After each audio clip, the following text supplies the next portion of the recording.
예, 안녕하세요. 예, 잠깐 안내 말씀드릴게요. 오늘 저번 주에 나눴던 프린트 요거 시작할 거거든요. 프린트 다 가져오셨죠? 안 가져오신 분은 좀 이따가 이제 가져올 텐데 다 가져오셨죠? 예, 필요하신 분은 저 뒤에 가면은 아마 여분이 있을 것 같아요. 예, 열어주시고. 그리고 또 하나 안내 말씀드릴 것은 여기 암송 이따 얘기할게. 이따 얘기해 드릴게요. 이따 말씀드릴게. 끝날 때 미리. 예, 쉬는 시간에 있다가 말씀드리도록 하겠습니다.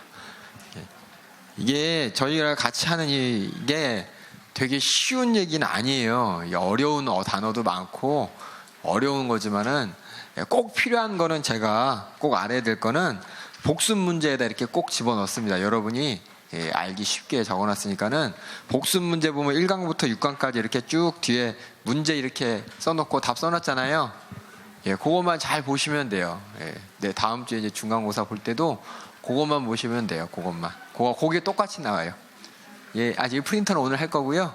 예, 각 단원 마지막에 복습 문제 해가지고 이렇게 오늘 공부할 내용하고 이렇게 해놓은 거 있죠. 예, 그것만 보시면은 여러분이 중간고사 준비하는데 별 걱정 안 하셔도 돼요. 원래 오늘이 시험 날인데 진도가 늦어져가지고 오늘 부득불 1시간 더 하고 다음 주에 시험 보도록 하겠습니다. 예, 혹시 프린트 필요하신 분, 저 뒤에 여분 가져왔으니까 손 들어주시면은 나눠주실 거예요. 예. 제가 이제 교재를 잘못 만들어가지고 교재 중간이 이게 떨어져가지고 중간을 제가 다시 인쇄해달라고 했습니다. 그래서 잠깐만 손만 들고 계시면은 나눠드릴 거예요.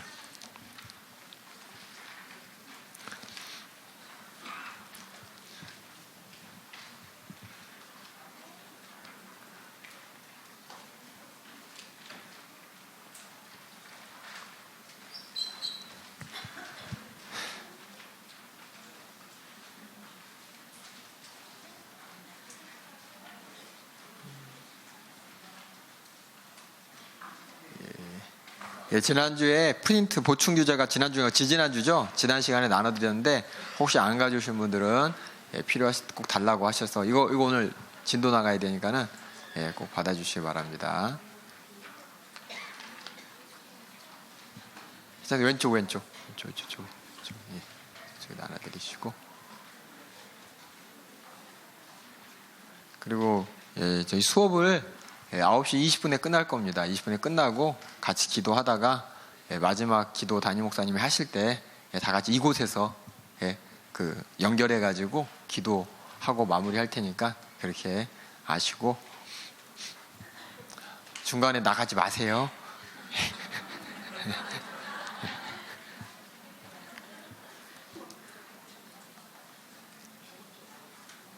계속해서 들어와 주시는데 빨리 와서 앉아주세요.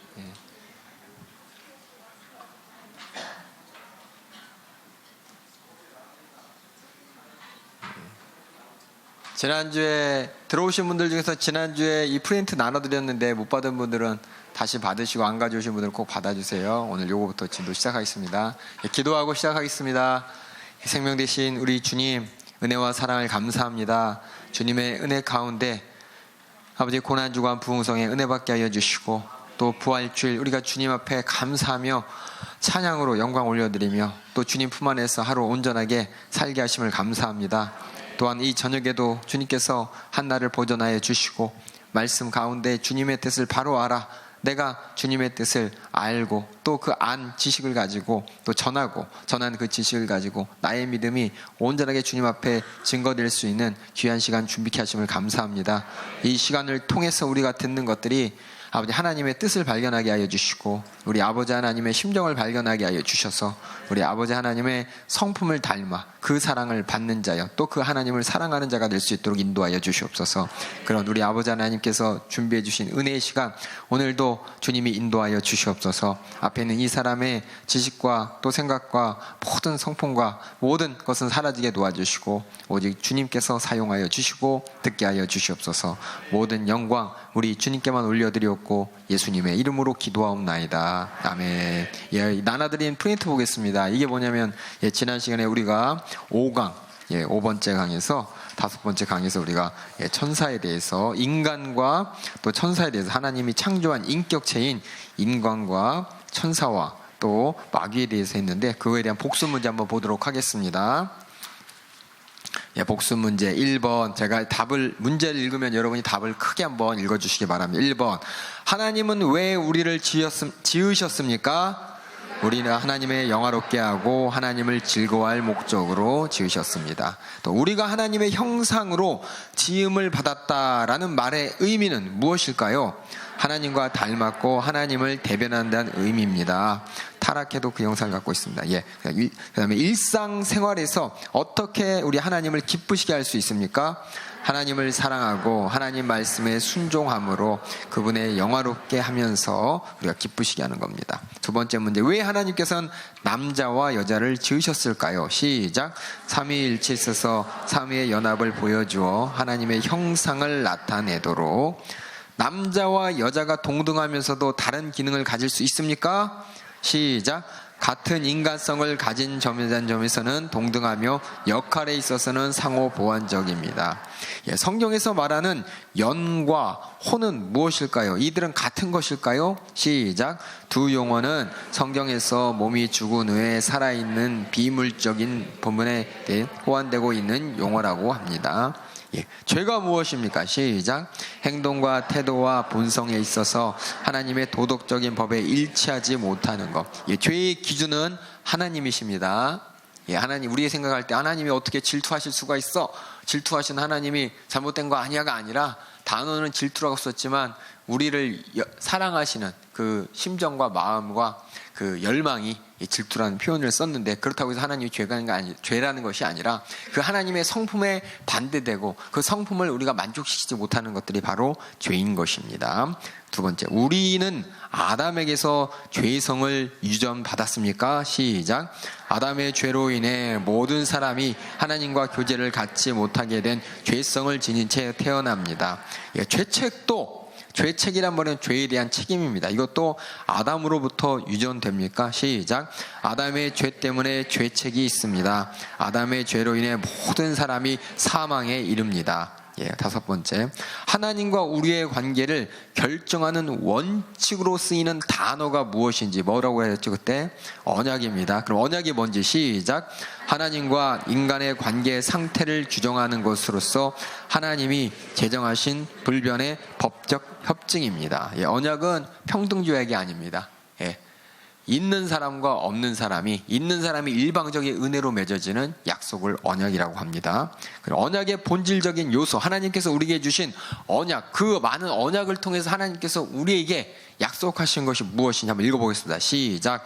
나는 네 하나님이 되고 너는 나의 백성이 되리라. 이 하나님이 우리를 백성으로 삼아 주시기 위한 그 모든 언약이 하나님으로부터 말미암아 일방적으로 피조물인 우리에게 주어진 것입니다. 그래서 오늘은 뭐에 대해 공부할 거냐면은 예수님이 어떻게 하나님이면서 어떻게 인간이 되셨는지, 또 우리가 고난주간을 통해서 들었겠지만 예수님의 고난과 죽음이 진짜 필요했었는지, 그리고 예수님께서 부활하신 육체에 대해서도 궁금해하는 사람이 있어서 육체는 어떤 모습이었는지, 또 예수님께서 이 땅에 선지자로, 제사장으로, 왕으로 오셨다는데 어떻게 선지자가 되시고 어떻게 제사장이 되시고 어떻게 왕이 되시는지를 한번 보도록 하겠습니다. 나눠진 프린트 다음 장 보겠습니다.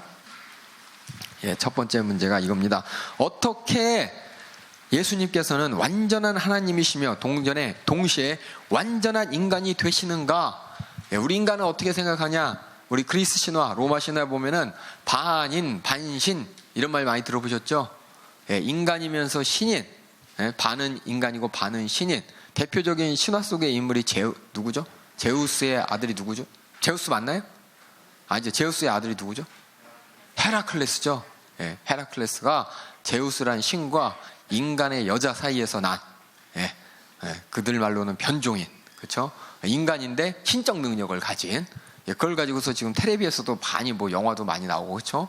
대표적인 인물로 토른가? 토른 신인가요? 보면 막 영화에 보면 막 그런 게 나와요. 예, 그렇게 나오는데 사람들이 생각할 때 하나님과 인간이 어떻게, 인간이면 인간이고 하나님은 하나님이고, 아니면 그 제3의 존재, 헤라클레스 같은 제3의 존재가 있으면 됐지, 하나님이면서 이 인간이 어떻게 동시에 그것이 가능한 것이냐, 라고 하는데 이것이 바로 인간의 한계예요. 왜냐하면 우리 인간은 본 거, 경험한 거, 또 느낀 거, 만진 거 이거밖에 모르는 거예요. 우리 삶 가운데 인간이면서 하나님인, 물론 박혁거사라고 해서 신이 뭐 아래서 나와가지고 그 나라를 세웠다 그래서 뭐 신화, 건국 신화에 많이 나오기도 하지만 그들은 온전한 신이었다면 죽지 않았어야 됐죠. 근데 이 하나님께서는, 예수님께서 어떻게 하나님이면서 온전한 인간이 될 수 있냐. 특별히 헬라 사상, 그리스 사상에서는 여러분들 저번에도 말씀드렸지만은 보이지 않는 그 신적인 것은 좋은 것이고, 보이는 이 육적인 것은 나쁘고 악한 것이고, 이게 이제 그 이원론이에요.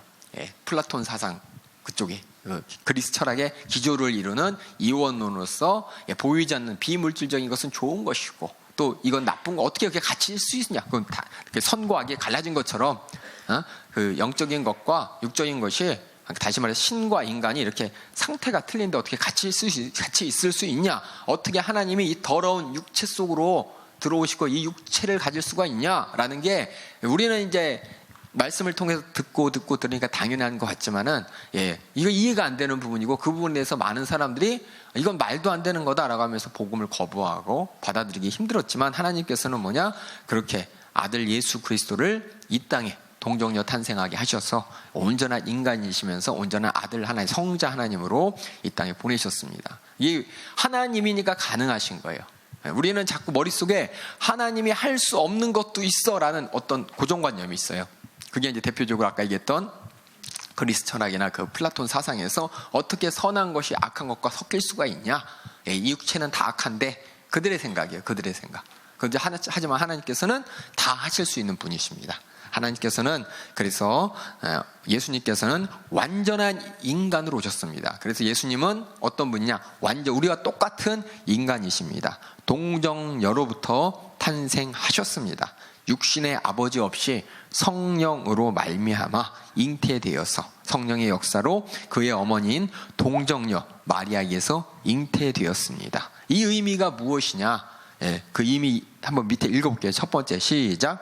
구원은 인간의 노력으로 임할 수 없는 결코 없고 하나님의 일입니다. 인간의 노력으로는 할 수 없는 일이고 하나님이 하셔야 된다는 게, 벌써 예수님께서 이 땅에 오실 때부터 우리 인간 중에서 하나님께서 한 사람 뽑아서 너 착하게 살았으니까 내 아들 해가 아니라, 시작부터 하나님의 아들이 성령으로 잉태되어야만 그분이 죄 없으신 분으로서 우리 죄를 짊어질 수 있다는 것, 그것은 우리가 한 것이 아니라 전적으로 하나님이 하셔야 하는 일이다라는 것이고, 또 하나는 한번 두 번째 읽어보겠습니다. 시작.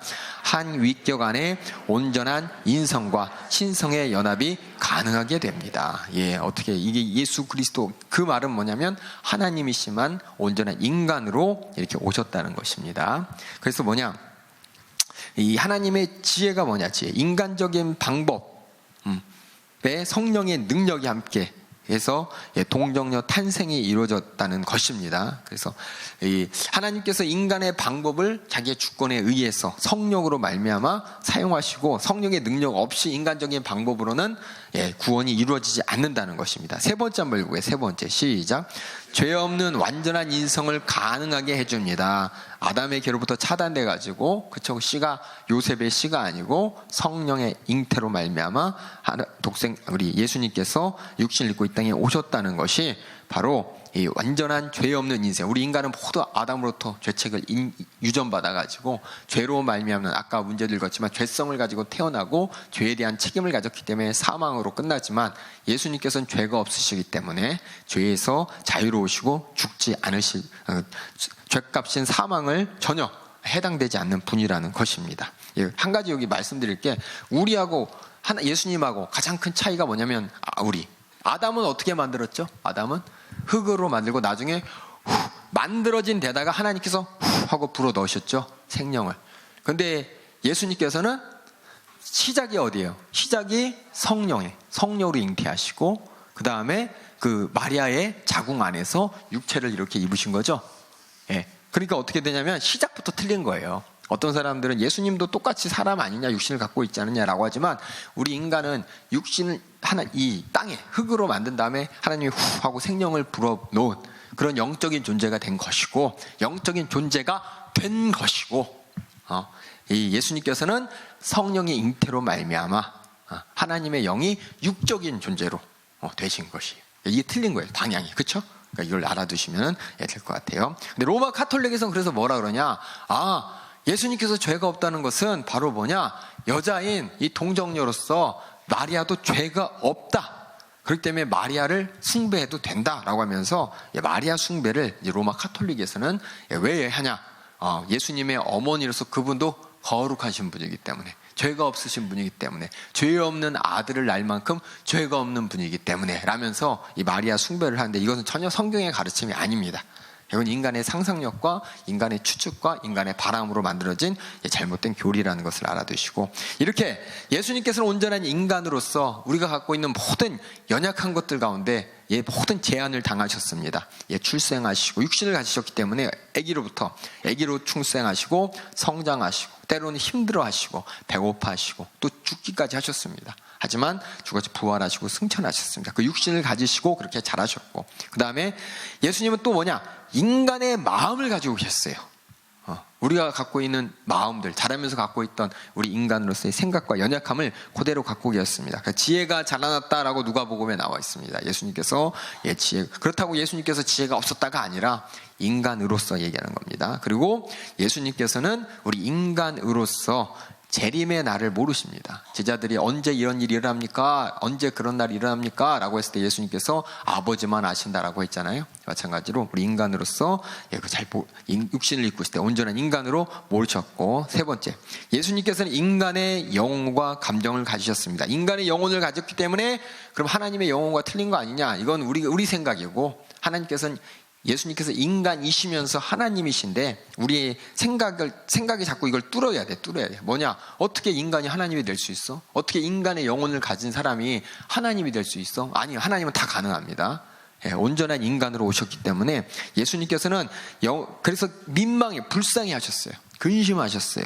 그리고 죽을 것 같은 슬픔도 갖고 계셨고, 깜짝 놀라기도 하셨고, 또 온전히 순종도 하셨습니다. 그리고 히브리서에서 뭐라 그러냐? 예수님이 시험을 받으셨대요. 하지만 죄를 지은 적이 없대요.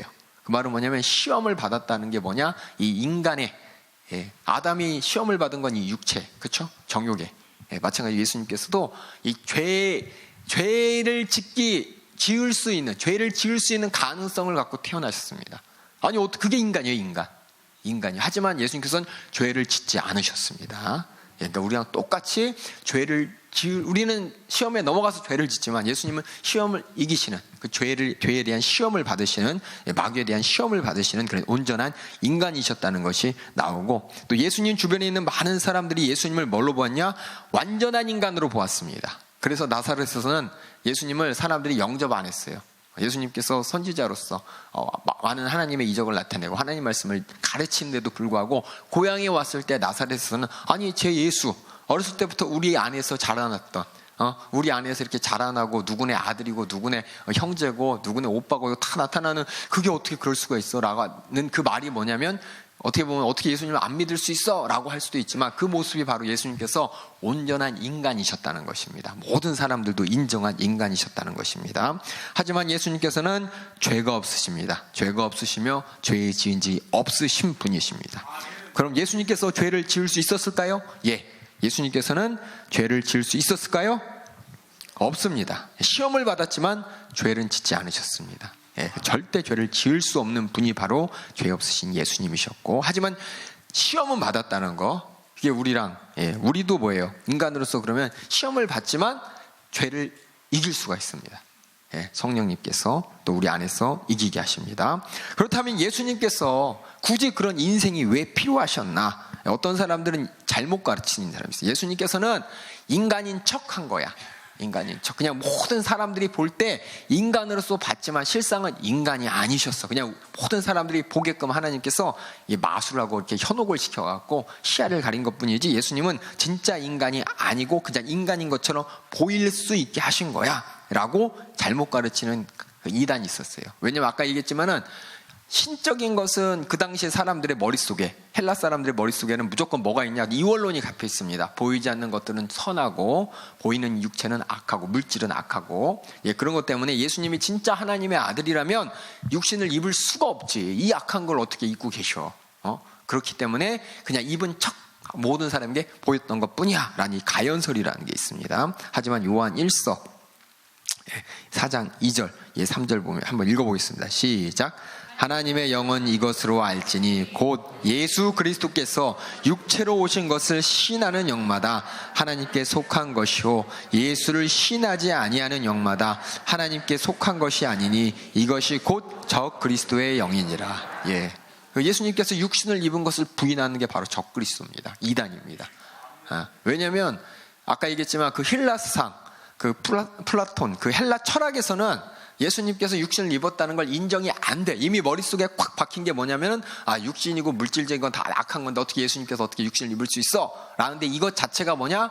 하나님의 뜻과 말씀을 거부하고 부정하는 적그리스도라는 것입니다. 우리는 그냥 아무렇지 않게 생각하지만 그 당시에는 도저히 예수님이 육신을 입고 이 땅에 오셨다라는 것을 이해가 안 되는 사건이었기 때문에 그걸 어떻게든 피해가려고 다르게 설명하려고 그 생각에 쩌든 사람이 만약에 예수님은 육신 입고 오셨다 그러면 사람들이 벌떼처럼 일어서 뭐라 그러냐, 어떻게 이 육신이 있고 물질적인 것이 하나님의 선한 것과 같을 수가 있냐, 하나님은 선하신 분이고 거룩하신 분인데 어떻게 이 악한 육체를 입고 더러운 이 물질 세계에 있을 수 있냐라고 하기 때문에 그걸 어들로 표현하려고 어떤 사람이 그냥 그렇게 보이는 거야, 육신처럼 입은 것처럼 보였던 거야 라고 하기 때문에 그건 가짜라고 지금 알려주는 것이 바로 요한 1서 4장 2절의 3절 말씀이고, 그럼 예수님께서 왜 이렇게 완전한 인성이 필요했는지, 완전한 인간이 되셔야 했는지 첫 번째 읽어보겠습니다. 시작.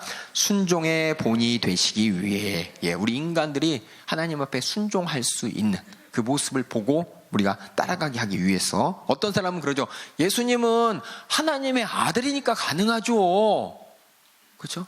어떤 사람은 예수님이 하나님의 말씀을 그렇게 잘 지킬 수 있었던 것은 예수님이 하나님의 아들이니까 가능하지 인간으로서는 안 되는 거잖아요 라고 하는데, 예수님께서는 가능한 것을 보여주시고 우리가 보고 따라갈 수 있도록 이게 순종의 본이 되기 위하셨고, 두 번째가 중요해요. 두 번째 시작.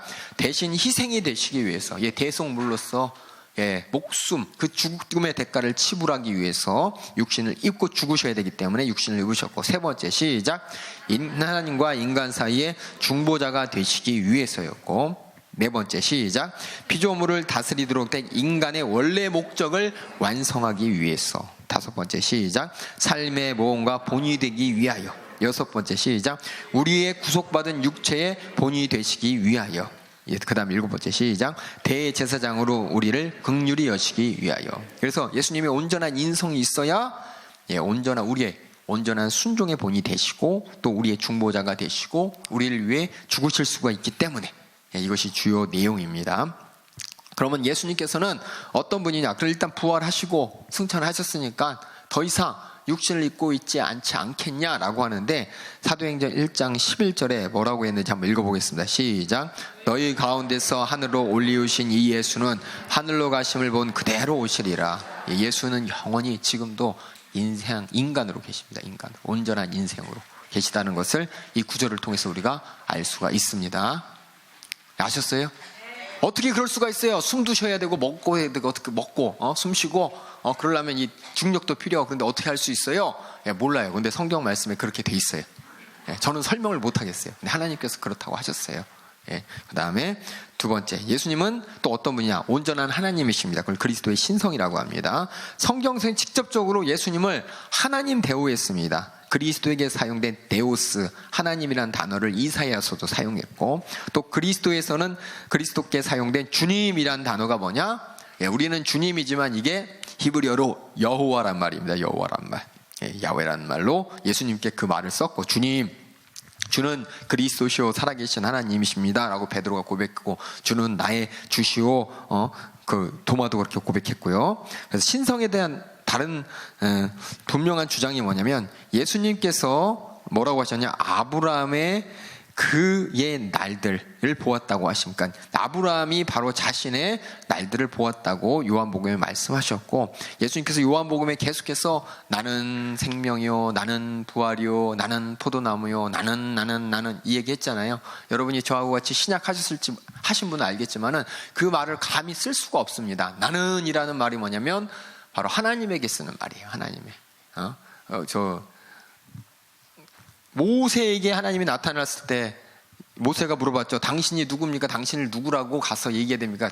나는 스스로 있는 자다라고 그랬잖아요. 우리 한국말로는 나는 스스로 있는 자지만 히브리어, 영어권 그쪽 단어에서는 뭐라 그러냐면은 I am who I am이라고 합니다. 이거 여러 번 말씀드렸어요. 그렇죠?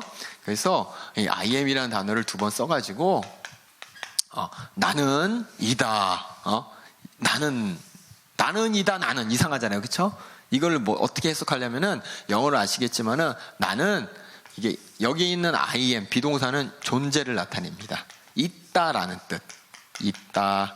근데 이 있는 게 언제 있냐? 현재형으로 보이지만은 히브리는 과거에도 있었고 현재도 있었고 앞으로도 있는 그게 바로 나다라는 말을 쓰셨어요. 하나님께서 이제 어둘러서 이렇게 해석을 하자면 그래서 I am이라는 단어가 우리는 이제 번역되면서 그 의미가 그 뉘앙스가 잘 이해가 안 가는데 영어권에서 I am 하면은 이 말이 탁 I am 2번 쓴 그 모세에게 하나님이 자신의 존재를 가르쳐줬던 그 생각이 팍 나면서 I am 이건 하나님이 하시는 말인데 하나님이 자기 자신을 소개했던 말인데 라는 것처럼 예수님께서는 그 단어를 정확하게 사용하시면서 나는 이거 하나님이 쓰시는 말인데 부활이다. 나는 이거 하나님이 자신 소개할 때 쓰는 말인데 생명이다 라고 하는 것처럼 예수님께서는 스스로 자신을 하나님으로서 소개를 하셨습니다. 그 다음에 볼게요. 그 다음에 예수님께서 하나님의 속성을 소유했던 증거들이 성경에서 찾게 되면은 기사와 이적을 통해서 많은 사람이 하나님의 아들인 걸 알고 특히 귀신이 그렇죠? 귀신이 당신은 하나님의 아들입니다 막 소리치고 또 하나님의 말씀을 전하시고 전지하셨습니다. 나다나엘이 누구인지도 알고 침례 요한도 바로 제자들의 고백이 어떤 의미인지도 다 아셨어요. 무소부재하시고 또 하나님의 권세 하나님의 권세를 가진 분이셨어요. 하나님만 하실 수 있는 게 뭘까요? 죄를 사하는 겁니다. 예수님께서는 죄를 사하는 권세가 있으셨습니다.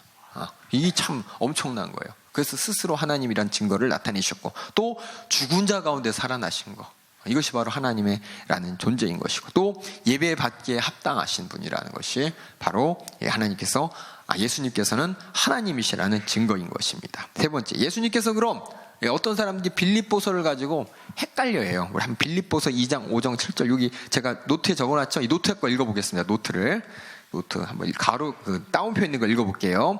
예수님을 뭐라고 표현해? 시작. 너희 안에 이 마음을 품으라. 곧 그리스도 예수의 마음이니 그는 근본 하나님의 본체시나 하나님과 동등됨을 취할 것으로 여기지 아니하시고 오히려 자기를 비어 종의 형체를 가져 사람들과 같이 되었고 이 말 보니까 비어라는 말이야. 비어. 하나님과 같은 예수님이 이렇게 같아야 되는데 예수님께서 어떻게 했냐? 요 안에를 쏙 뺐어. 쏙 빼가지고 껍데기만 이렇게 남겨놓은 뭔가를 이렇게 비워가지고 뭔가를 자신의 것을 비워놓고 어떤 하나님과는 다른 존재가 돼서 우리에게 오셨나? 라고 이 말을 듣고 많은 사람들이 그렇게 이해를 하면은 큰일 납니다. 네? 아시겠죠? 하나님으로서 뭔가를 내려놓은 게 인간이 아니라 여기 있는 비어라는 뜻을 이렇게 요것만 보고 이렇게 설명하는 거예요. 하나님의 본체신데 하나님이랑 같이 안 하려고 요 안에 있는 걸 떼놓고 인간으로 오셨구나 라고 이렇게 많은 사람들이 이 구절만 보면 이렇게 생각하는데 우리가 성경을 읽을 때 제가 여러 번 말씀드립니다. 그것만 보면 안 된다고. 앞뒤를 봐야 된다고요. 이 표현을 왜 하셨는지를 봐야 돼. 하나님께서 예수님께서 빌립보서에서 바울이 예수님의 성육신을 설명하실 때 이렇게 예수님께서는 하나님이시지만 자기를 비워 우리 인간과 동등되게 되셨다 라는 말을 왜 했냐? 뭘 설명하려고 했냐? 바로 뭘 표현하려고 했냐? 여기 뒤에 보이죠? 비어. 여기 보면 이걸 이제 어려운 말로 케노시스 이러는데 조금 어서 공부하는 사람들이 이걸 딱 보면서 봐봐 이렇게 예수님께서는 이렇게 인간이 된 거야. 하나님인데 하나님의 속성을 딱 내려놓고 인간만 이렇게 된 거야 라는데 그게 아니라 이 말 뜻한 이유가 뭐냐면 여기 보면 비어라는 뜻은 무슨 뜻이냐? 바로 낮추고 복종하신다는 뜻이에요. 자신을 비웠다 이 말은 뭐냐면 왕으로서 왕의 권위를 내려놓고 이렇게 말 쓸 수 있죠. 왕으로서 자신을 내려놓고 자신을 비워가지고 백성들과 함께 있었다 이런 말 할 수가 있잖아요. 그렇죠? 그렇다고 해서 그 왕이 갑자기 안에 있는 심장을 2개에서 심장이 하나 없어지고 안에 있는 뭐 허파가 하나 없어지고 이게 아니잖아요. 그렇죠? 이게 뭐냐면 자기 자신을 낮추고 어떻게 해요? 겸손하게 되었다는 뜻을 비어라는 단어를 쓴 겁니다. 이 단어를 왜 썼냐? 바로 바울의 목적 볼게요. 밑에 빌립보서에서 이 글을 통해서 뭘 설명하려고 그러냐?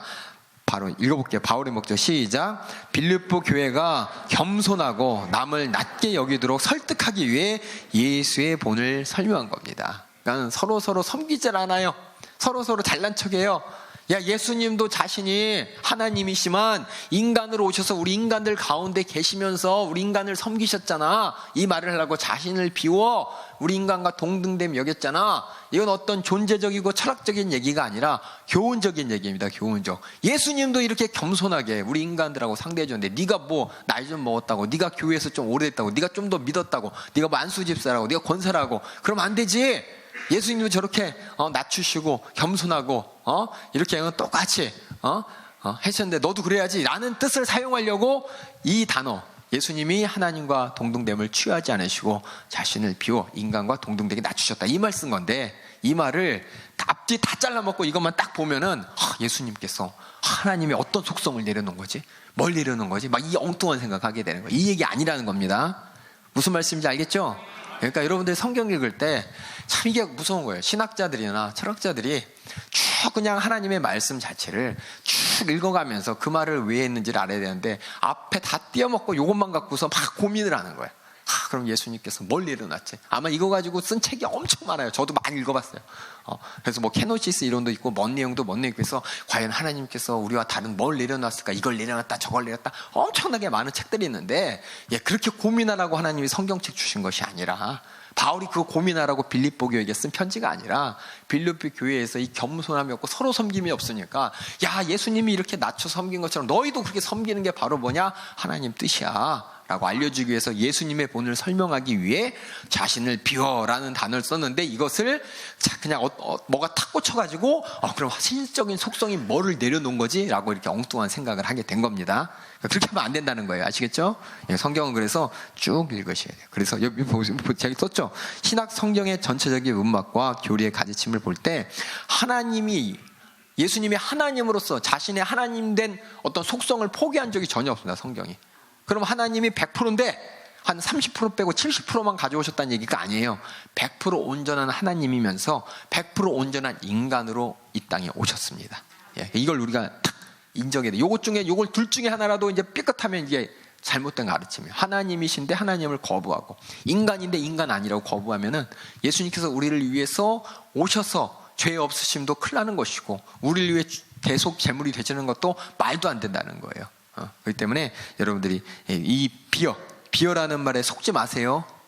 보면 어디 뭐 요걸 딱 들이대면서 공부 좀 했다, 성경 좀 했다, 이게 뭔지 알아? 라고 하면은 여러분들이 걱정하지 말고 앞뒤 문맥을 읽어보라고 하면 되고, 이거 말고도 뭐 여호와 증인이니 또 저쪽에 뭐 신천지니 막 성경 들이대면서 막 성경 쫙 피면서 여기저기 막 왔다 갔다 하잖아요. 그럼 여러분들 엄마 이 구절은 이런 말 했잖아, 이 구절은 이 말 했잖아요. 자기 설명하면 막 와, 성경에 있는 걸 어떻게 잘 알아? 라고 하는데, 앞뒤 문맥을 보면은 다 그냥 앞뒤 문맥과 상관없이 자기 생각만 하려고 그 성경 끌어다 쓴 거예요. 그러니까 그렇게 속지 마세요. 그러니까 성경을 읽을 때는 한 절만 읽는 게 아니라 그 절을 왜 얘기를 해야 되는지 앞뒤 문맥을 다 보면서 보셔야 되는 겁니다. 그래서 예수님께서 이렇게 완전한 하나님이셨습니다. 절대적인 온전한 신성을 갖고 계셨습니다. 그럼 예수님께서 왜 온전한 신성이 계신 하나님의 아들이셔야 하나? 바로 하나님만이 그를 믿는 모든 자들을 위해 죄를 지불할 수 있는 죄가 없으신 분이기 때문에 그런 것이고, 두 번째는 구원이 인간의 힘으로 이루어지는 것이 아니라 오직 하나님의 은혜로 이루어지는 것이기 때문에 그런 것이고, 세 번째는 완전한 인간이면서 완전한 하나님이신 분만 뭐냐? 인간과 하나님 사이에서 하나님과 인간의 중보자가 될 수가 있기 때문입니다. 제사장들 정말 하나님 앞에 제사 올려드리면서 거룩하라고 했지만 결국 그들의 제사는 실패했습니다. 인간이 하나님 앞에 온전한 중보자가 될 수가 없기 때문에 온전한 하나님이시면서 온전한 인간이신 예수님만이 중보자가 될 수 있어서 하나님과 우리 사이에 모든 교통을 이룰 수가 있기 때문입니다. 그래서 세 번째, 성육신. 결국 그러면은 이 온전한 하나님이 온전한 인간이 되었다, 이게 성육신이에요. 그리스도라는 이 위격이라는 말을 다른 말로 쓰면 좀 쉬운 말로 쓰면 인격이라고 쓸게요. 그 성자 하나님, 그리스도의 한 인격 안에서 완전한 하나님으로서, 완전한 인간으로서 계신 것이 성육신입니다. 그리스도의 위격, 이렇게 온전한 하나님이시면서 온전한 인간을 인정하지 않는 사람들이 있어요. 인정하지 않는 사람은 뭐라고 했냐? 여기 보면 이런 이거 몰라, 이런 거 몰라도 돼요. 뭐냐면 어떤 사람은 이렇게 얘기해요. 어떻게 첫 번째, 어떤 사람은 어떻게 이렇게 이해하는 게 잘못됐다는 걸 알려주시는 거예요. 온전한 인간의 몸인데 요 영혼만 뭐냐? 하나님이야. 그리스도의 정신과 정신의 마음이야. 라고 하면서 얘기하는 게 있어요. 아니요, 그러니까 인간, 요거는 완전한 우리 인간하고 똑같고, 맞아요, 인간 똑같은데, 뭐냐면, 그러니까 우리의 영적인 부분, 인간적인 부분, 육적인 부분을 나눠가지고, 육적인 부분은 우리랑 똑같아. 근데 요 영적인 부분만 거기만 하나님이야. 라고 하는 거예요. 거기만. 이러면서 그게 뭐냐? 아폴로나리즘이라고 되는데 요거 틀린 겁니다. 예수 그리스도는 온전한 인간이셨습니다. 인간의 몸, 이 온전한 인간으로서 참 이게 어렵죠. 우리는 그렇게 생각해. 이 영혼이라는 게 우리 인간의 영혼과 하나님의 영혼이, 그렇죠? 어떻게 이렇게 갈라질 수 있는 게 아니라 겹쳐지면 어떻게 되고, 겹쳐지면 섞이나? 빨간색 파란색 섞이면 보라색 되는 것처럼 이렇게 섞여지. 그게 아니고 하나님께서는 인간이면서 또 신인 것이 겹쳐서 제3의 뭔가가 되는 것도 아니고, 어느 한 부분이 빠져서 어느 부분만 신성이 되는 게 아니고, 인간으로 보면 온전한 인간으로서 다 갖추셨고, 하나님으로 보면 하나님으로서 다 갖추셨는데, 그게 한 분인 거예요. 이걸 우리가 머리로 이해하는 게 아니라 아닌 걸 이건 아니라는 거예요. 그래서 우리 아닌 걸 보면서 한번 생각해 보겠습니다. 그래서 인간의 몸만 인간이고 이 생각과 이 마음은 하나님이야. 인간의 생각과 인간의 정신과 인간의 마음은 아니셨어 라고 하는 거예요. 하지만 예수님 온전히 인간의 정신과 마음을 가지셨다고 아까 봤습니다. 그리고 두 번째로 잘못된 생각들은 뭐냐면, 한 몸에 인간 예수, 하나님 예수가 둘이 같이 있는 거야. 그걸 뭐라 그래요? 우리는 다중이라 그러죠. 옛날에 그거 나왔어요. 다중이라고. 그렇죠? 그거 아니라는 겁니다. 이중인격 이거 아니라는 거예요. 그렇게 설명한 사람도 있었고, 또 안 돼서 어떤 사람은 이거는 짬뽕이야. 짬뽕. 온전한 인간도 아니고 온전한 하나님도 아닌 제3의 뭔가 이렇게 새로운 뭔가야 라고 하는데, 이것도 아니라는 겁니다. 성경 전체는 뭘 얘기하냐? 예수님은 우리랑 똑같이 온전한 인간이셨고 온전한 하나님이셨어요. 근데 우리 인간의 생각은 이걸 자꾸 찢으려 그래. 이게 같이 할 수 없다고 생각을 하는 거예요. 근데 하나님께서는 하나님으로 볼 때는 온전한 하나님으로서, 인간으로서 온전한 인간으로서 예수님, 성자 예수님께서는 이 땅에 성육신 하셨다는 게 성경에서 얘기하는 것이고, 우리가 삼위일체 막 설명할 때 막 이렇게 하면은 가면론 되고 이렇게 하면은 양태론 되고 막 그랬었잖아요.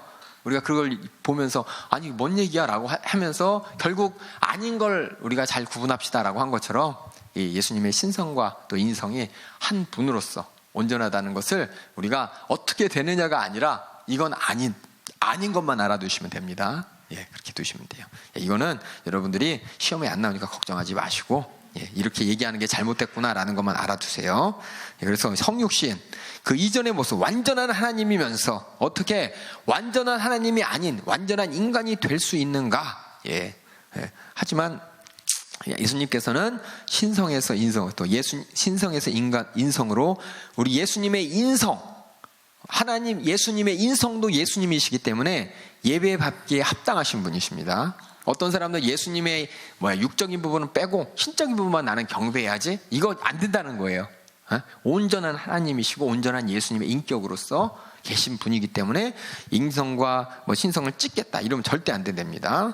그리고 고난과 죽으심을 경험하신 거예요.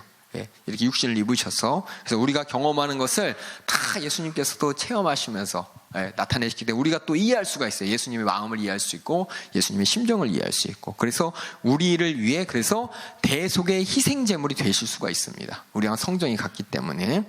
그리고 부활만큼이나 창조만큼이나 아주 경이로운 심오한 신비입니다. 창조의 얘기를 하면은 끝도 없어요. 과학자들은 진화론이 어쩌다 얘기하지만은, 우주가 어떻게 생겼는지 막 얘기하지만은, 시간 지나면 그 이론은 계속 바뀌어요. 그 인간이 알 수가 없어요. 계속해서 바뀝니다. 그것처럼 이 예수님이 어떻게 죽은 자가 살아나 이것도 이해가 안 가요. 하지만 이해가 안 가는 이 모든 사건들처럼 예수님의 신성이 예수님께서 육신을 입은 온전한 하나님이신 이 사건은 우리가 이런 철학적이고 어떤 물질적으로 이해하겠다 그러면 안 되는 것이고 이해할 수도 없는 것이고 성경 그대로 우리는 온전한 인간이시고 온전한 하나님이신 우리 예수님을 믿고 그 예수님께서 대속 제물로서 이루신 십자가의 구속의 은혜를 우린 믿고 또 구원받는 것입니다. 이게 첫 번째고 이제 두 번째 볼게요. 그렇다면 예수님이 이렇게 육신을 입고 오셔서 성육신 하셨는데 그럼 예수님 다시 교재로 돌아가겠습니다. 두 번째 여기 이제 그리스도의 죽으심이 그럼 왜 죽으셔야 했는지 예수님이 우리를 위해서 죄를 대속하셨습니다. 그것이 왜 그래야 됐는지 그럼 이게 속죄라는 것을 한번 정리해 보겠습니다. 예수님께서 죄를 대속하셨다. 이게 무슨 뜻인지 한번 읽어보겠습니다. 거기 다 읽으셨죠? 찾으셨죠? 속죄의 정의 시작. 그리스도께서 우리의 구원을 이루시기 위해 그의 생애와 죽음을 통해 이루어 놓으신 일. 어떤 사람들은 속죄하면 예수님께서 대속하셨고 예수님께서 하신 일을 그의 죽음만 한정하는데 예수님의 생애도 우리가 잘 봐야 됩니다. 30년 동안 그렇죠? 30년 동안 이 세상에서 육신을 입은 아기부터 청년까지 이렇게 사셨잖아요. 그렇죠? 그 삶도 여러분들이 잘 보셔야 됩니다. 이렇게 예수님께서 육신을 입고 이 땅에서 사시고 또 죽으신 이 원인이 무엇이냐? 왜 그래야만 했는가? 하나님께서 그렇게 하라고 말씀하셨잖아요. 예언에 그렇게 나왔잖아요. 라는 거 많은데 그 예언을 하나님께서 왜 하셨냔 말이에요. 왜 하셨냐? 첫 번째는 하나님의 사랑 때문인 것이고 두 번째는 하나님의 정의, 공의 때문인 것입니다. 예수님이 이 땅에 육신 입고 오셔야 되는 이유는 무엇이냐? 바로 하나님이 사랑이시고 또 하나님은 또한 공의를 이루셔야 되기 때문에 하나님의 사랑으로서 한번 요한복음 3장 16절을 다 같이 알지만 읽어보겠습니다. 시작. 하나님의 세상을 이처럼 사랑하사 독생자를 주셨으니 이는 저를 믿는 자마다 멸망치 않고 영생을 얻게 하려 하심이니라. 사랑하셨기 때문에 독생자를 주셨습니다. 바로 우리 인간을. 그 다음에 두 번째는 죄값을 치러야 하기 때문이다. 그 죄를 해결해야 되기 때문에 하나님의 공의의 하나님이 그래 너 용서해 줄게 죄 없는 걸로 하자 이렇게 할 수가 없다는 거예요. 죄에 대한 죄값은 사망이라는 하나님의 공의의 법칙을 이루어야 되는 그 하나님의 공의성 때문에 하나님의 그 공의 의의를 이루기 위해서 예수님께서는 이 땅에 육신을 입고 오셔서 화목 제물로 우리를 대신해서 십자가에서 죽으셨습니다. 로마서 3장 25, 26 여기 따옴표 한번 읽어보겠습니다. 시작. 이는 하나님께서 길이 참으시던 중에 전에 지은 죄를 간구하심으로 자기의 의로우심을 나타내려 함이니 곧 이때 자기의 의로움을 나타내사 자기도 의로우시고 또한 예수 믿는 자를 의롭다 하심이니라. 의는 하나님의 기준입니다. 하나님이 의롭다. 그 말은 뭐냐면 우리 모든 인류의 죄를 그냥 없이 할 수 없기 때문에 죄값을 받았다는 겁니다. 그 받은 게 어떻게 받았냐? 바로 예수 그리스도가 대신 우리의 죄값을 담당하심으로 그 죄값을 치르게 하셨고 또 그것을 믿는 그 사실을 아는 우리가 이제 하나님 앞에 설 수 있는 이유가 뭐냐면 우리 죄값이 지불됐기 때문에.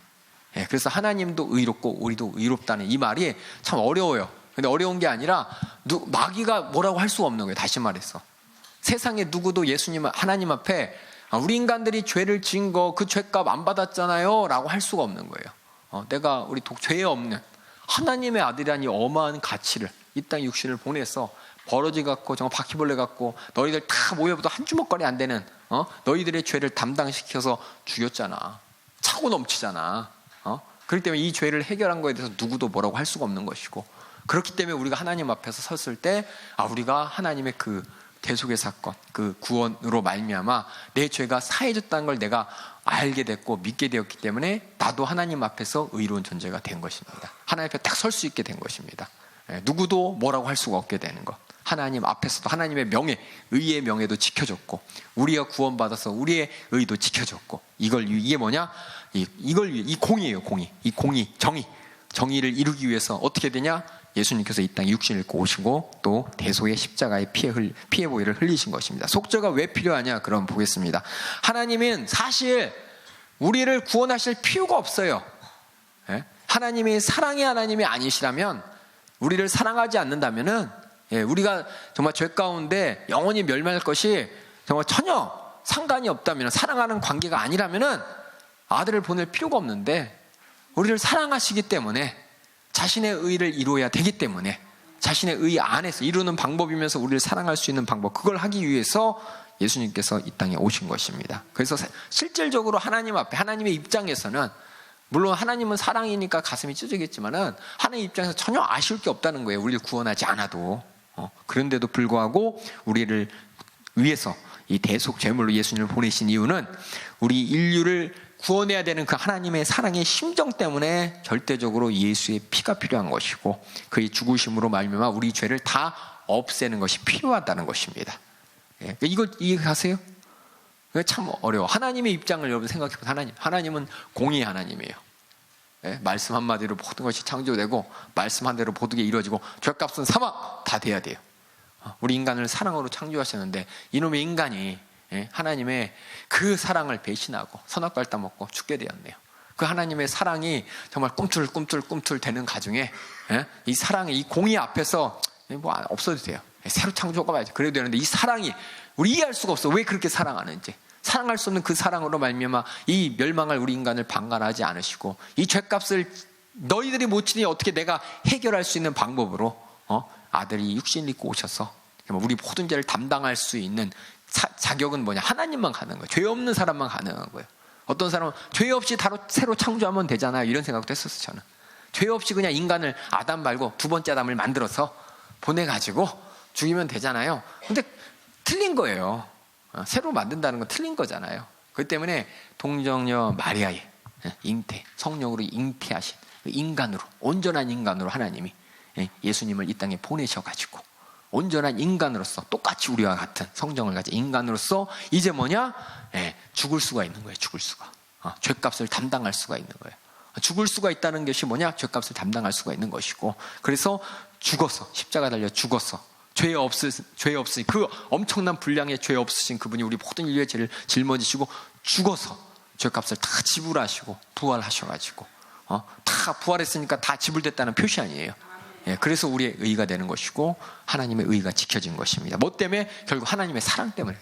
공의를 지켜야 하는데 이 공의를 지키자는 이 하나님의 사랑의 방법은 결국은 독생자를 보내 죽이는 방법밖에 없었다는 것이 바로 성경이 우리에게 알려주시는 하나님의 사랑인 것입니다. 그럼 속죄의 본질, 다시 말해서 우리의 죄를 다 대속했다는 그 본질이 무엇이냐? 첫 번째는 그냥 예수님 십자가 달려 죽으셨습니다, 그것만 보시면 안 돼요. 뭘 또 봐야 되냐? 우리를 위해서 예수님께서는 뭐 하셨냐? 적극적으로 순종하셨습니다. 그 말은 뭐냐면은 예수님께서 이 땅에 죽기 전까지, 죽기 십자가 지는 순간까지, 다시 말해서 태어나면서부터 계속해서 예수님께서는 하나님의 온전하게 순종해, 하나님의 말씀에 온전하게 순종했습니다. 그래서 그리스도의 속죄만 이루셨다면, 다시 말해서 예수님께서 그냥 우리 인간의 대표로서 십자가 달려 죽기만 했다면 어떻게 되느냐? 우리의 죄는 다 해결됐어요. 죄는 다 해결되지만 우린 죄가 해결됐고 다시 아담과 같은 상태만 되는 거예요. 아담과 같은 상태가 되면 우리는 다시 어떻게 돼요? 마귀가 와서 시험 받으면 또 죄를 짓게 되잖아요. 우리는 또 더 이상 죄를 짓지 않는 그 상태가 돼야 되는 거예요. 사실 하나님의 구원의 계획은 우리의 죄만 해결하는 게 아니라 죄를 해결하고 아담처럼 다시금 마귀에게 시험당하는 존재가 아니라 시험 들지 않는 존재가 되는 게 하나님의 사랑인 것이고, 이것을 위한 속죄인 것이지, 단지 우리 죄만 해결하고 우리가 다시 죄 짓든 말든 다시 방관하지 않으시는, 그게 아니라 진짜 사랑하기 때문에 다시는 죄 짓지 않는 존재로 만들기 위해서 예수님께서는 이 땅에서 온전한 순종을 하시면서 뭐냐? 의의 극치를 보여주신 거예요. 하나님의 모든 율법을 다 지키면서 그냥 지키면서 그 예수님의 그 생애 자체가 뭐냐? 하나님 앞에 온전하게 모든 죄도 이기고 시험도 이기고, 그 예수님의 삶의 모습이 그랬잖아요, 그렇죠? 그 삶의 모습 자체가 뭐냐? 우리가 닮아야 될 모습인 걸 보여주게 하시고, 그 모습을 우리 안에서 성령으로 말미암아 재현케 하시기 때문에 우리는 뭐냐? 아담처럼 있는 사람이 아니라 예수님처럼 사는 사람이 되는 거예요. 그러니까 우리의 속죄는 뭐냐? 아담으로 돌아가는 게 아니라 아담보다 한참 위에 있는 예수님처럼 되는 거예요. 예수님처럼. 이게 바로 예수님께서 이 땅에 육신을 입고 오셔서 속죄하신, 우리의 죄를 대속하셔서 우리에게 주시는 속죄의 은혜라는 것입니다. 그래서 그리스도는 단순히 도덕적인 중림 상태에 얻는 것이 아니라 어떻게 예수님처럼 아버지 하나님 말씀에 온전히 순종했던 그 인생을 바라보면서 우리도 적극적인 그 상태로 가는 것, 이게 바로 예수님께서 이 땅에서 33년 동안 살아야 되는 거예요. 만약에 예수님께서 우리 죄를 뒤집어 쓴 어린 양처럼 죽기만 한다면 뭐 커서 죽어요. 그냥 태어나자마자. 그렇죠? 그냥 어떻게 되면 요셉이 그냥 아브라함이 이삭을 드렸듯 요셉이 제사장한테 데려가서 이것이 바로 하나님의 아들인데 우리 죄를 짊어지고 죽을 대속물입니다 하고 죽여주십시오라고 해갖고 1살, 2살 때 그때 그냥 피 흘려갖고 죽으면 예수피예요. 우리가 얘기하는 예수피. 그렇죠? 근데 그 예수피가 단지 피를 흘려서 죄를 짊어지고 죽었다 뿐만 아니라 그 안에는 예수님께서 우리가 해야 될 온전한 순종을 다 하셨다는 거예요. 그래서 우리의 믿음은 대속 플러스 예수님의 온전한 순종까지 가는 거예요. 예수님이 이 생애에 33년 죽기 전까지 하셨던 하나님을 향한 율법의 순종, 또 죽으라니까 죽으라는 순종, 하나님의 사랑의 그 포도순종을 다 했던 그 순종의 상태까지 가는 게 뭐냐? 속죄로서 우리가 받은 은혜고 우리가 되어야 될 상태인 것입니다. 그래서 뭐냐? 성령님이 오셔서, 그렇죠? 성령으로 말미암아 우리가 어떻게 해요? 그리스도의 마음을 깨닫게 되는 것이고, 또 죄를 이기는 사람이 되는 것이고, 또 시험 들지 않는 사람이 되는 거, 이게 바로 예수님의 속죄의 의미예요. 우리는 말씀을 통해서 우리를 위해 피 흘려주신 예수님 감사합니다. 피의 사건, 또 대속의 사건, 세혹제물로 우리를 위해 죽으셔 우리 죄를 없이 하셨다 사건, 거기까지가 끝이 아니라 그 다음 업그레이드된 상태까지 여러분이 바로 하나님께서 우리에게 주시는 속죄의 은혜라는 걸 망각하지 마시기 바랍니다. 그러니까 이걸 이제 알려드리려고, 이게 얼마만큼 여러분 잘 알아들으실 거예요, 그렇죠? 이게 뭐냐, 제가 한 게 아니라 성경이 그렇게 얘기하고 있는데, 우리가 이렇게 이제 주제별로 조직 신학을 설명하는 이유가 뭐냐면 그걸 이렇게 얘기하는 거예요. 성경을 그냥 신약, 구약하면 그냥 그 구절에 그 의미만 찾게 되지만 이걸 종합적으로 따져가지고 예수님께서 과연 우리를 위해 죽으시고 육신을 입고 오셔서 죽으신 그 의미가 나에게는 어떤 속죄의 은혜가 있느냐, 이걸 설명해 드리려고 이렇게 쭉 하는 겁니다. 그래서 예수님께서 그래서 이렇게 33년 동안 살아서 온전하게 하나님께 순종함으로 말미암아 그 의를 또한 우리에게 주시려고, 그런 의의 상태까지 우리에게 주시려고 예수님이 이 땅에 사셨던 그 적극적인 순종도 바로 우리를 위한 속죄의 은혜인 것이고, 두 번째, 우리를 위한 고난, 우리 고난주간 성회 때 들었던 이걸 소극적인 순종이라고 하는데, 우리를 위해 죄값을 지불하기 위해서 당하셨던 고난, 이사야 선지자의 예언처럼 전생애를 고난받았는데, 우리가 고난도 생각할 때 그것만 생각하시면 안 돼요. 고난하니까는 예수님 십자가에서 얼마나 힘드셨을까, 아프셨을까, 얼마나 내려오고 싶었을까. 근데 예수님께서 이 땅에 계신 것 자체가 고난이에요. 예수님은 거룩하신 분이죠. 거룩하신 분이 우리 타락된 인간 세상에 있다는 것 자체가 얼마나, 우리는 그냥 참 깔끔 떠네 이런 말 할지도 몰라요. 우리 인간은 그럴 수 있어요. 깔끔 떤다는 게 뭘 그렇게까지 해 라고 하지만, 하나님은 거룩한 분이십니다. 거룩하다는 뜻이 죄랑은 완전히 분리된 뜻이에요. 죄랑은 완전히 분리된 그분이 육신을 입고 이 땅에서 계실 때 편안하셨을까요? 여러분들 바퀴벌레 한 마리만 지나가도 난리 나잖아요, 그렇죠? 집안에 들어온 거 있다고, 그렇죠? 조그만 바퀴벌레만 하나 나타나도 막 난리 나고 막 올라가고 휴지 던지고 막 난리 나. 우리 집에서 그래요, 우리 집에서. 우리 집 바퀴벌레 한 마리 때 난리가 나는데, 그냥 지나가 버리고 조그만 아무것도 아닌데, 마찬가지로 하나님께서는 어떻게 보면 바퀴벌레 무더기 속에 쑥 들어간 거랑 똑같죠, 그렇죠? 이렇게 막 하나님으로 어떻게 보면 거룩하신 하나님이 정말 육신을 입고 이 땅에 오셔가지고 이 죄 많은 사람들과 같이 있는 것 자체가 뭐냐? 그 자체가 바로 고난의 시작이라는 겁니다. 그러니까 여러분이 그런 고난에도 불구하고 오셨다는 걸 생각할 때 우리가 얼마나 감사해야 되는지를 잘 아셔야 돼. 그냥 십자가의 고통만 보면서 육체적으로 얼마나 힘드셨을까? 그 죄를 담당하시면서 그 죄책, 남의 죄책 때문에 그 죄의 무거움을 담당하신 그 예수님이 얼마나 힘드셨을까? 제자들에게 버림받고, 또 하나님께 버림받을 때 얼마나 외로우셨을까?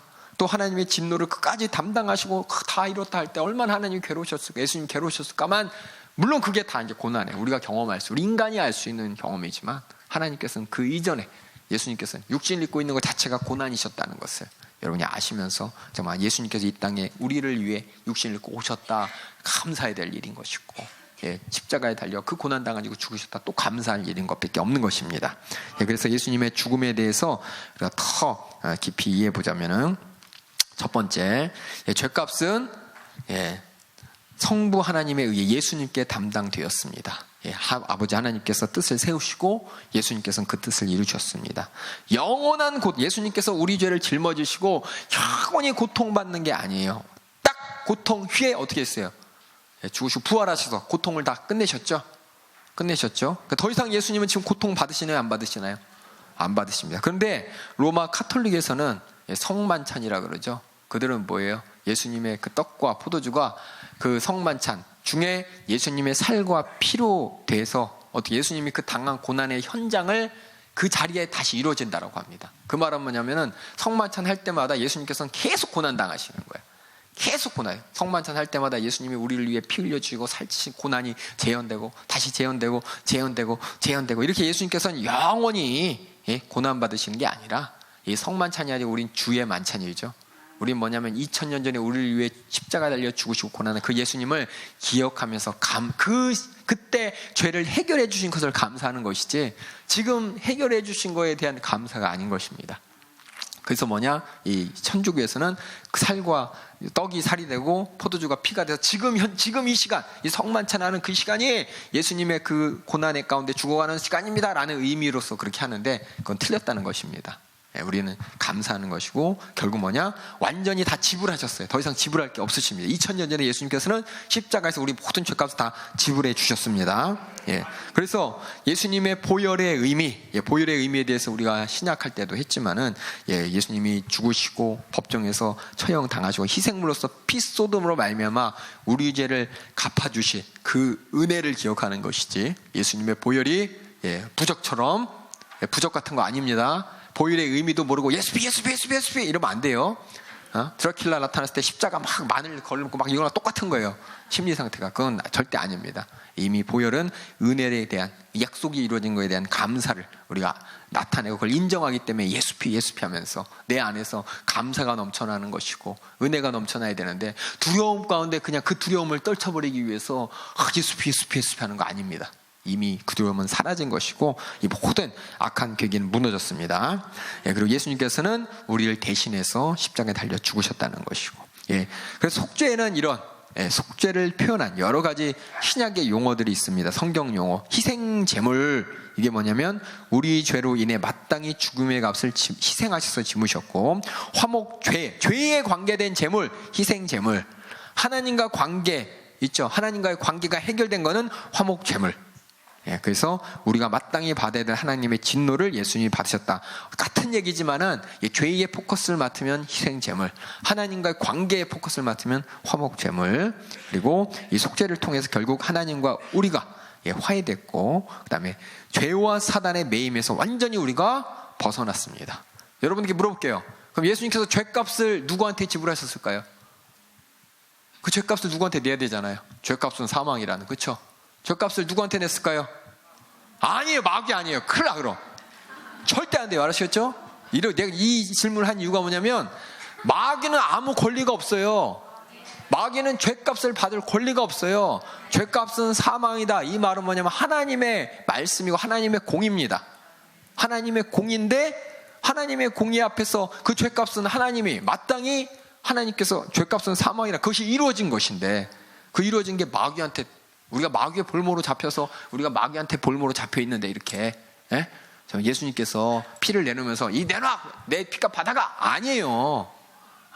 마귀는 이미 패배한 자고 우리를 죄 가운데 끌어들여서 죄라는 것에 얽매이게 만든 거예요. 마귀가 우리를 얽매인 게 아니라 죄로 말미암아 우리를 얽매이는 마귀가 직접 얽매인 게 아니라 죄를 짓게 하고 죄로 얽매인 거예요. 죄로.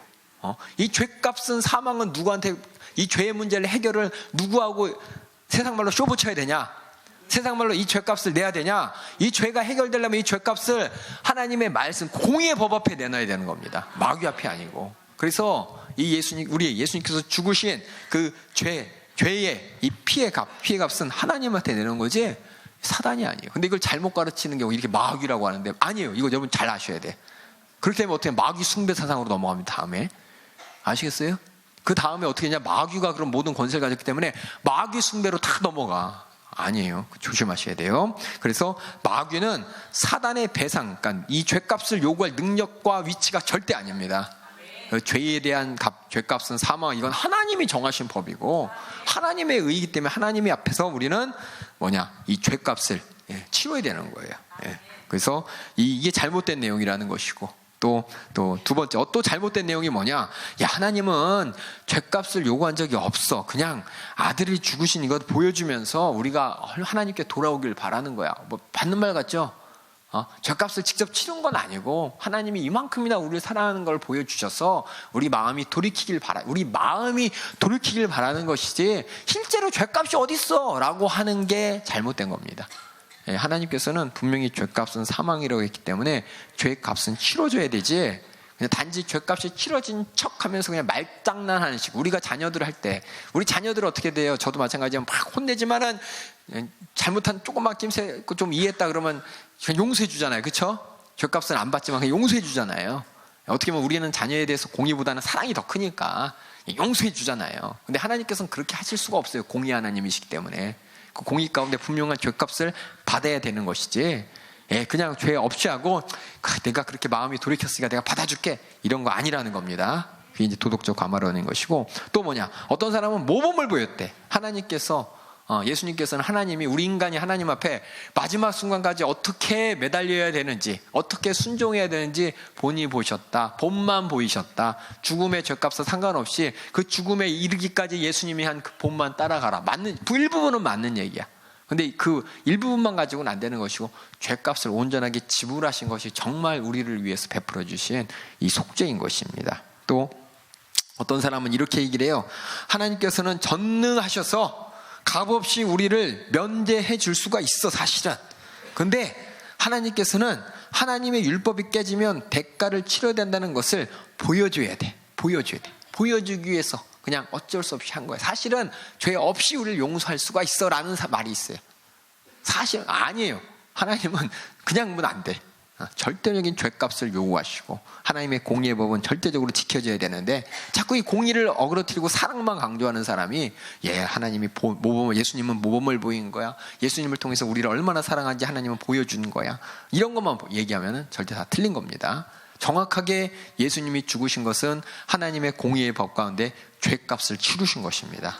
죄값을 치러야만 우리는 죄에서 벗어날 수 있는 것이고, 이 죄로 말미암아 우리를 붙잡고 있는 마귀에게서 벗어날 수 있는 것입니다. 그러니까 이걸 자꾸 헷갈리니까, 이걸 대충 이해한 사람은 아까 얘기한 것처럼 그런 얘기하면 큰일 나. 우리 죄값을 누구한테 지불했나요? 마귀. 큰일 나요. 아시겠어요? 그리고 죄값 지불 안 해도 되지, 보이지도 않는 게, 하나님이 그냥 사랑하니까 그냥 사랑하는 만 보여주려고 예수님 이렇게 십자가 달려 죽인 거지. 그것도 아니에요. 분명한 죄값을 치르셨고, 그걸 우리가 보면서 그 공의의 하나님 앞에, 그래서 우리는 더 이상 죄를 지는 사람이 되면 안 되는 것이고, 그 사랑 앞에 압도되는 사람이 되는 것입니다. 그래서 예수님 또 어떤 말이 있냐면, 예수님께서 지옥에 내려가셨다 이 말이 있어요. 이 말 어떤 분들 많이 물어봐. 베드로전서 3장 17절에 보면은 예수님께서 음부에 내려갔다는 얘기가 나옵니다. 3장 17절 제가 잠깐 읽어볼게요. 혹시 여러분들이 이거 가지고 헷갈릴까봐 제가 한번 하나 더 말씀드릴게요. 베드로 후서 3장 17절이죠?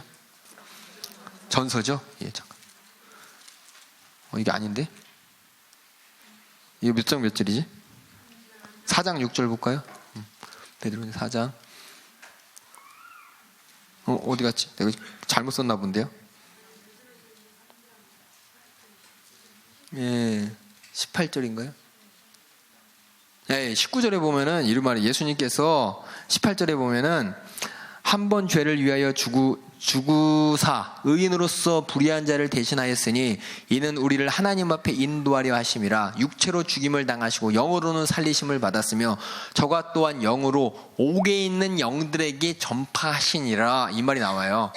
옥에 있는 영들에게 전파하시니라. 그래서 예수님께서 지옥에 가셔서 그 지옥 간 많은 사람들에게 예수님께서 복음을 전하셨다, 이런 말을 이렇게 해석을 합니다. 지옥 가서 복음을 듣고 그들이 믿으면 다시 천국으로 갈 수 있나요? 없죠. 근데 이걸 그렇게 해석을 해서, 그걸 여기서 이제 그렇게 해석을 해서 어떻게 되느냐?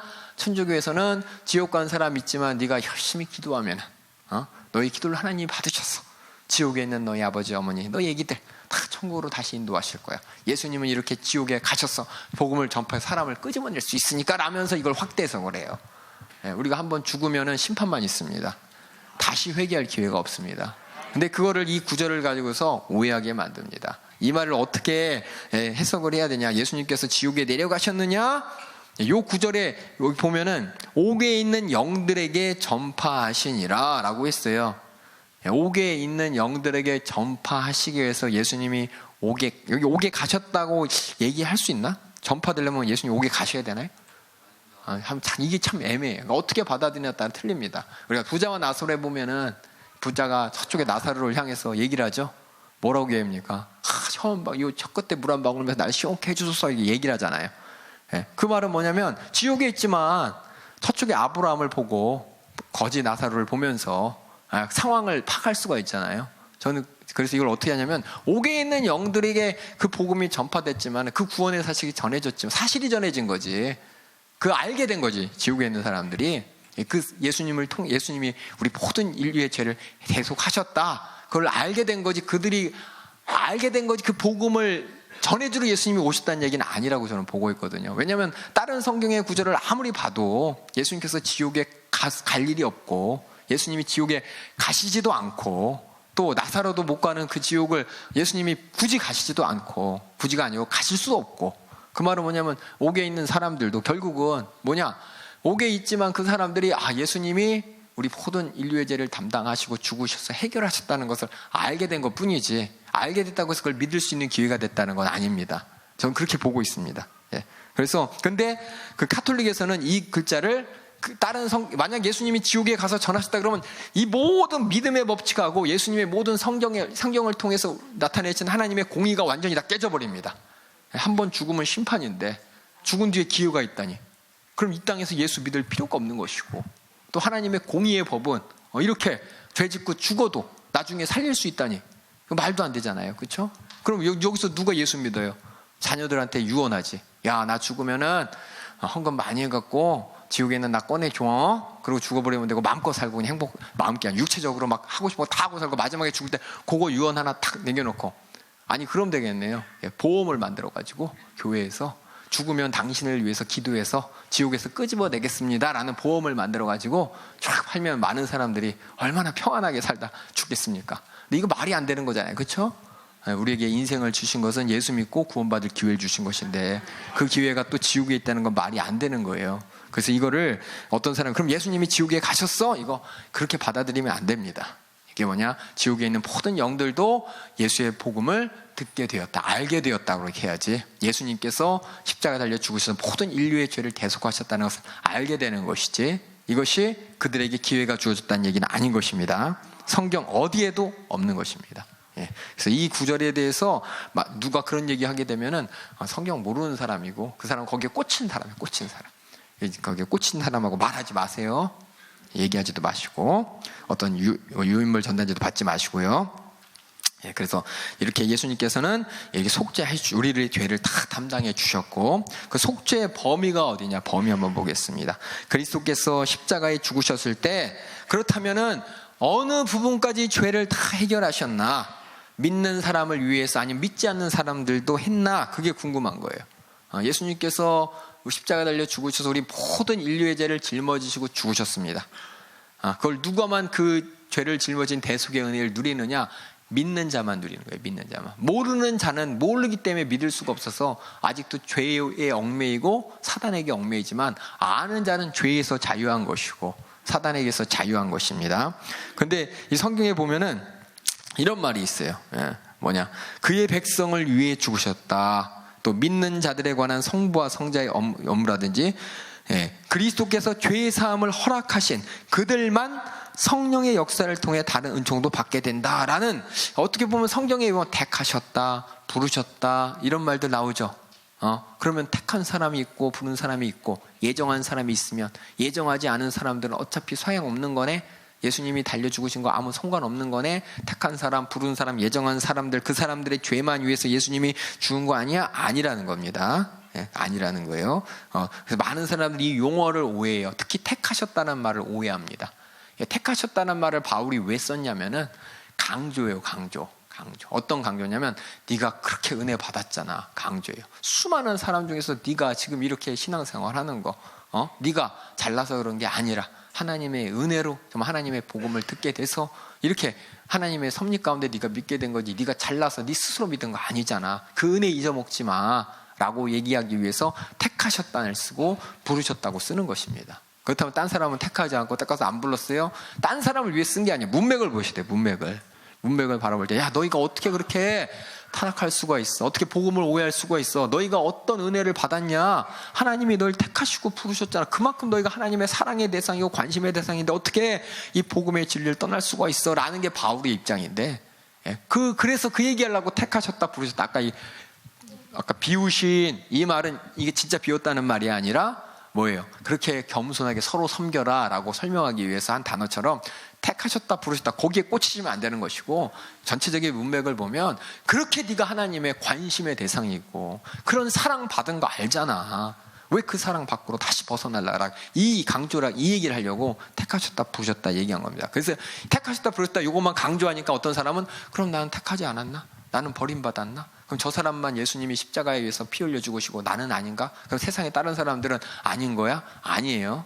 그래서 그 두 번째, 일반 구속과 무제한의 구속, 다시 말해서 모든 사람들의 죄를 짊어지셨다는 구절이 쭉 나와요. 그리스도가 온 세상을 위해 죽으셨다고 요한복음, 고린도후서, 요한일서, 디모데전서, 히브리서 여기에는 분명하게 명시하고 있습니다. 그래서 이런 구절들, 어떤 구절을 가만히 읽어보면 이거 보니까는 뭐 몇 사람만 위해서 구원받고 어떤 사람들을 위해서는 피 흘려 죽은 거 아닌 것 같은데 라는 사람들에게 뭐라고 했냐, 모두 다 예수님께서 대속의 피를 흘리셔서 죄를 대속하셨지만 다 구원받는 것은 아닙니다. 복음은 출생한 모든 사람들에게 공정하게 주어졌고, 원하는 자는 누구든지, 다시 한번 믿는 자는 누구든지 그리스도를 믿고 주님 앞에 나와서 구원받을 수 있고, 누구든지 그 나오는 자는 예수님께서 거절하지 않으십니다. 이 거저 주신 복음은 선한 믿음 가운데 모든 사람들 나오기만 하면 다 받을 수 있는 것입니다. 그리스도 하나님은 영원하신 아들이시기 때문에 그리스도의 죽음 자체가 무한한 공적이 되어서, 그렇죠? 하나님의 아들로서 죄 없으신 공적이 되며 성부와 성자가 정하신 죄값을 얼마든지 다 지불할 만큼이나 그 피의 보혈의 공로와 그 피의 가치가 엄청나다는 것입니다. 그래서 피가 모자라, 그래서 너는 구원 못해, 이런 사건 없다는 거예요. 그것이 바로 오늘 예수님의 속죄에 대해서 했고, 지금부터 5분만 쉬었다가 이어서 3번, 4번 하도록 하겠습니다.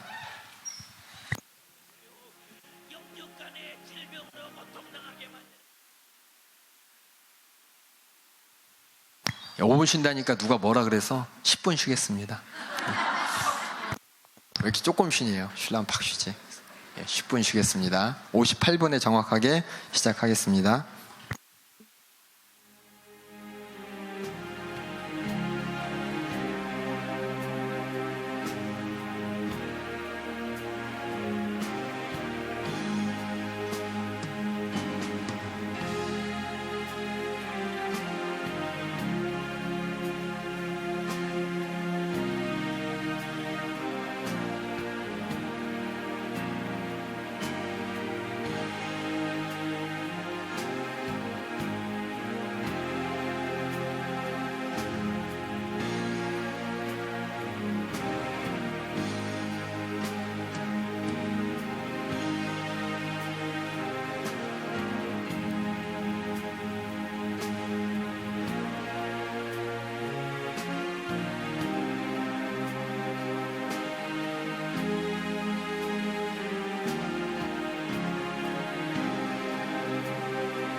다시 한번 말씀드릴게요. 우리 예수님께서는 이 땅에 육신 입고 오실 때 성경 표현 그대로 되면 두 가지 있습니다. 성령으로 잉태하셨다. 또 하나는 말씀이 육신이 되셨다.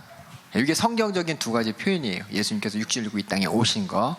이외에 다른 말로 표현하다 보면은 자꾸 엉뚱한 얘기가 되니까 여러분들은 이 두 가지만 아시면 돼요. 예수님께서 이 땅에 육신을 입고 오실 때, 성육신 하실 때 말씀이 육신이 되셨다. 성령으로 잉태하셨다. 그 외에 다른 단어 있으면 자꾸 헷갈리고 엉뚱한 생각 들어오니까는 우리 성경 그대로 예수님께서 육신을 입고 오시는 방법은 말씀 그대로 두 가지, 성령으로 잉태하셨고 말씀이 육신이 되셨다. 그걸만 받아들이시고, 예수님께서 육신을 입고 이 땅에 온전한 인간으로 오셔야 되는 이유가 뭐냐? 우리의 죄를 짊어지시고 죽으시기 위해서다. 이게 키포인트예요. 육신을 입고 오셨다. 어떻게 오셨냐가 또 중요하지만 더 중요한 거는 죄 없으신 하나님의 아들, 그 육신이 우리 죄를 담당하고 죽기 위해 오셨다.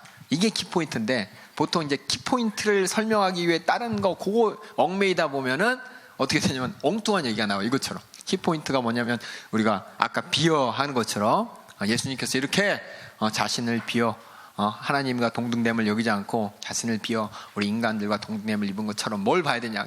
낮춰지셨다. 그 겸손한 모습, 우리 서로 섬겨야 된다. 서로 섬겨야 된다를 설명하기 위해서 우리 예수님이 이렇게 하시지 않았냐?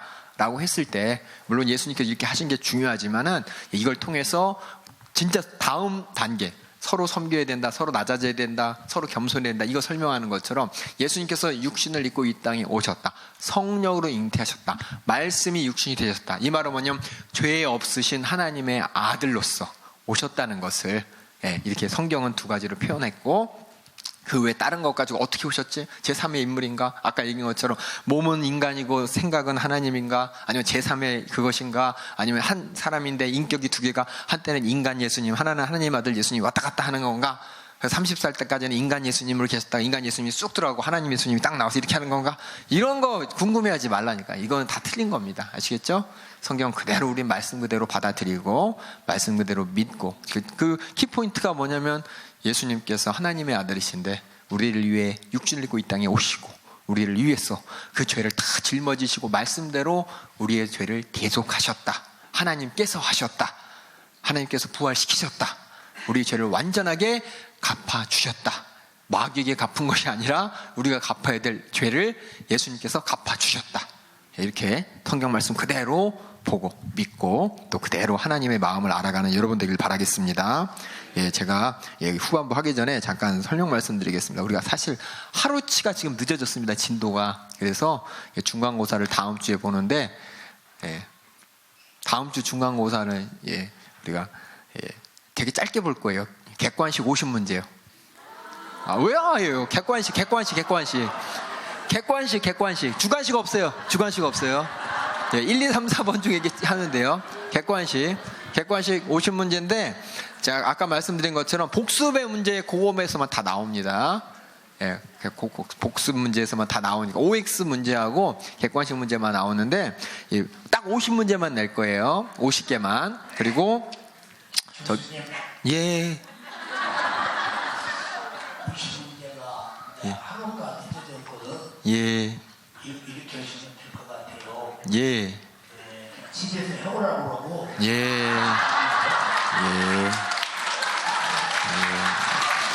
제가 한번 생각해 보겠는데. 예수님의 의학의 편이에요. 하루치가 늦어졌으니까. 그래서. 해보라고 그러고. 그러고서 강의를 계속하면 안 되는 얘기죠. 근데.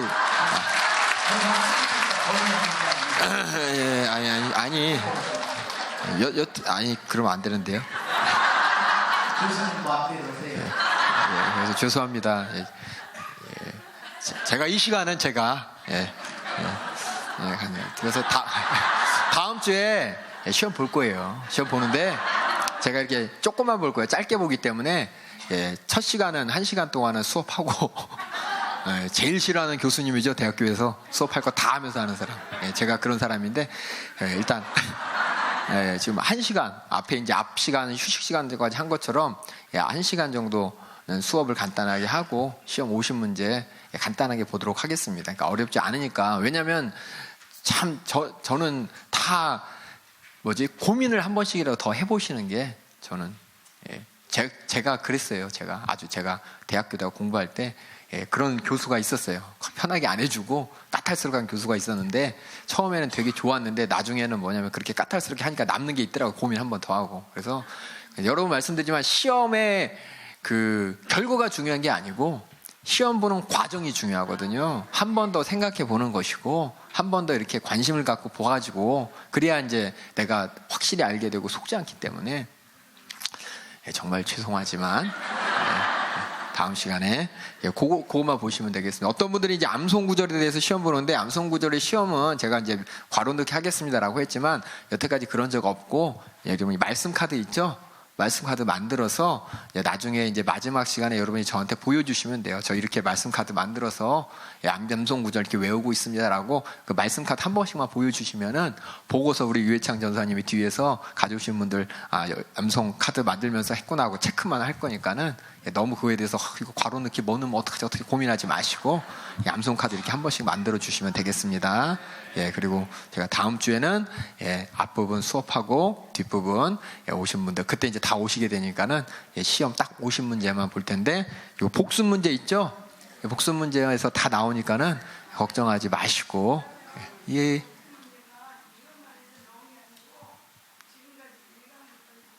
1강부터 6강까지 복습 문제만 1강 6강 복습 문제 그거만 잘 보시면 됩니다. 아이고 갑자기 부담을 줘서 죄송합니다. 또 다음 주 어떻게 될지 몰라요. 다음 주에 다 오셔요. 자, 3번 보겠습니다. 3번. 자, 예수님께서 부활하셨습니다. 부활하실 때 육신 그대로 다시 사셨는데 그 예수님께서 부활하셨다. 부활한 몸이 중요성이 무엇이고 또 승천하셨을 때 무슨 일이 일어나는지 한번 보도록 하겠습니다. 신약 전체가 예수님께서 분명하게 부활하셨다고 증거를 하고 있습니다.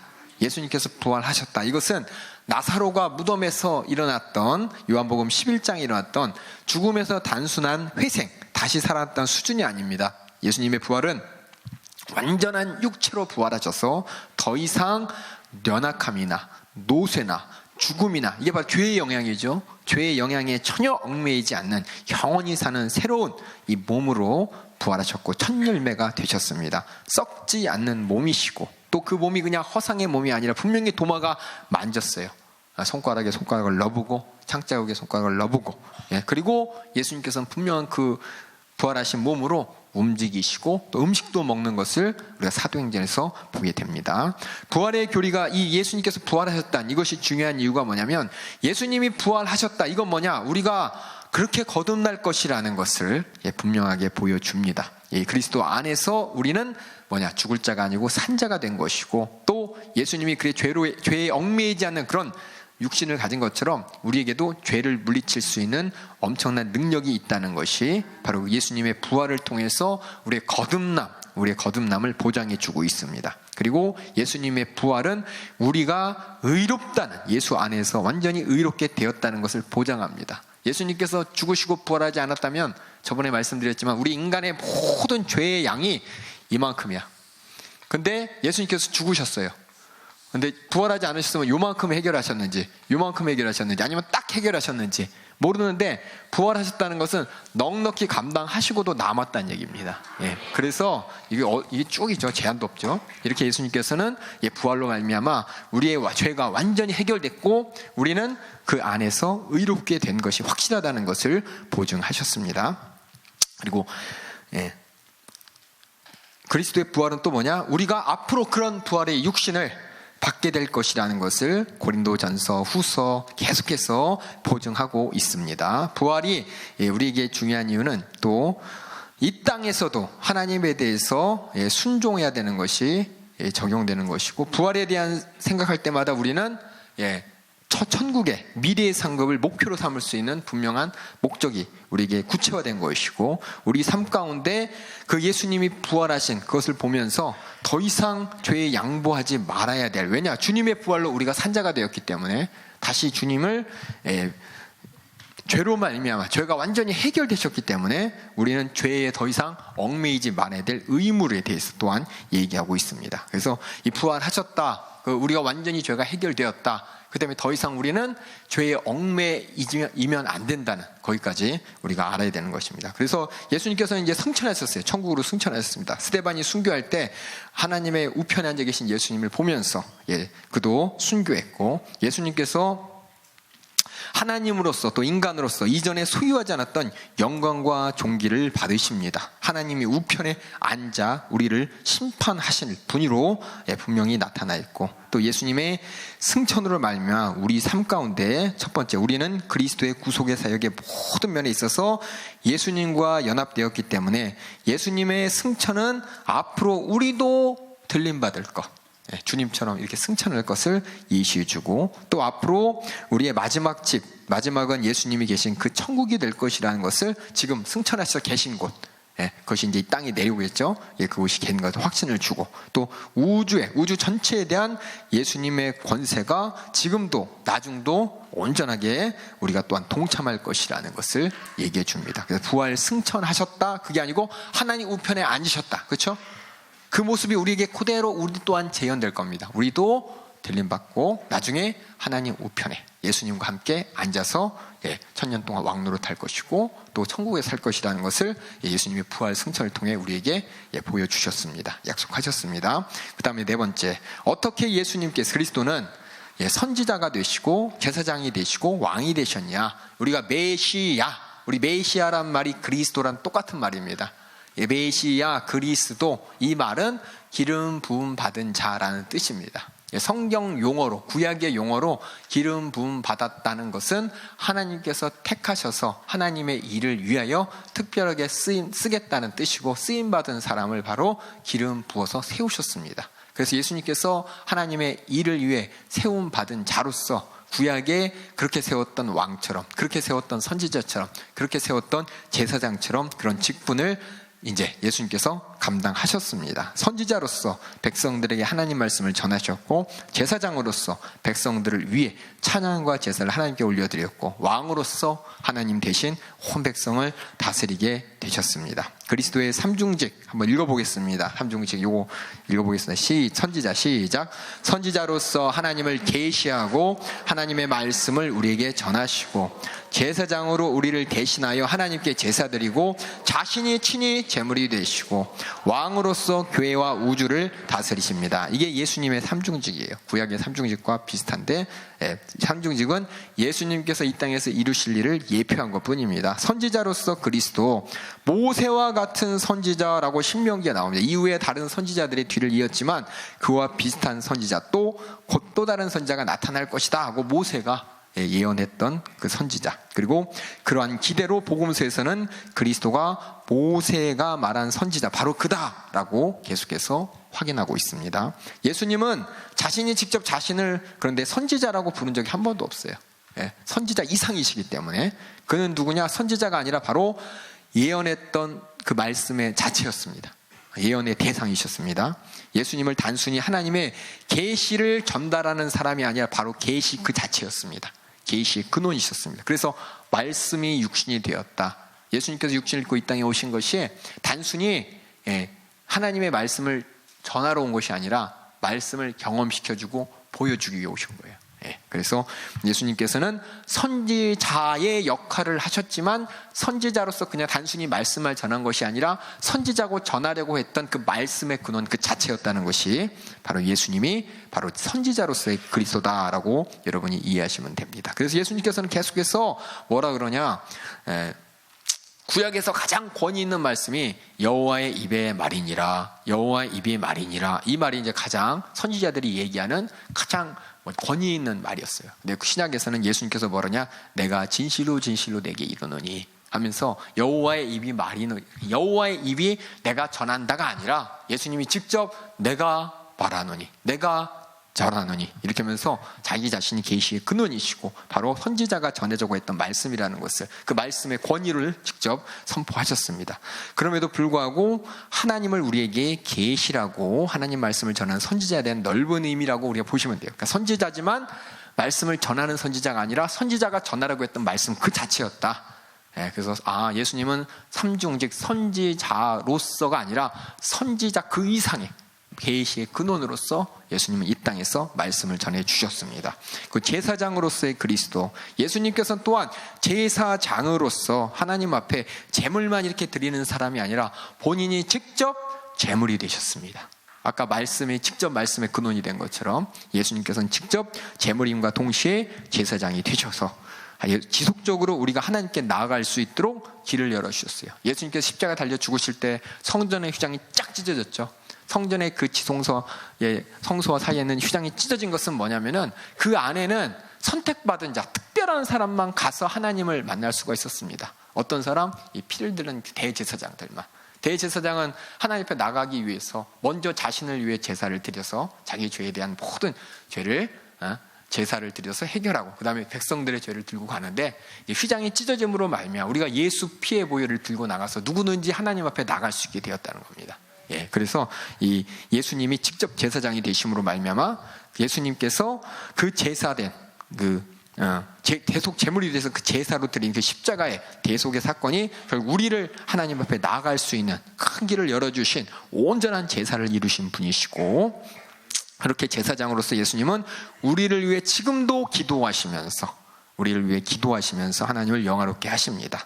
또 예수님은 왕으로서 그리스도셨습니다. 유대인의 왕으로 출생하셨고 임할 때 하나님의 나라를 선포하셨고 예루살렘에 입성할 때 호산나 호산나 다윗의 왕이로다 왕으로서 입성하셨고 부활 후에 또 교회와 우주를 다스릴 권세가 있으신 분으로 성경은 말하고 있고 또 재림시에 더 큰 권세로 우리 모두가 알게 될 것이라고 재림에 그때 예수님의 권세에 대해서 또한 성경이 얘기하고 있고 그 앞에 모든 무릎이 꿇게 될 것이라고 또한 성경은 말하고 있으며 예수님의 그 왕의 권세 그 자체를 예수님께서 가지고 계신 분으로서 성경은 얘기합니다. 그렇다면 예수님께서 우리를 구원하셔서 우리는 예수님 닮은 사람이고 예수의 생애를 재현하는 사람으로서 우리 또한 선지자요 제사장의 왕으로서의 역할이 있습니다. 천국에서 완성될 우리의 신분인 바로 예수님을 본받은 그리스도를 본받은 선지자, 제사장, 왕으로서 우리는 선지자로서 해야 될 일이 뭡니까? 복음을 전하는 일인 것이고 그것이 그냥 선택이 아니고 필수인 것입니다.